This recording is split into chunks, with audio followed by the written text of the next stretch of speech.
Arabamızda turbodan ses geliyordu. Ona baktık.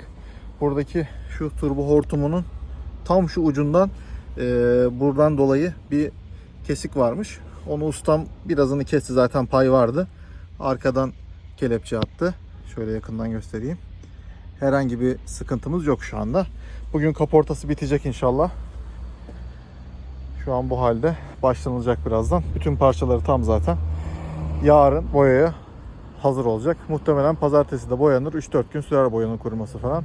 O sırada da airbaglerimiz gelir ve onarımını tamamlamış oluruz diye düşünüyoruz.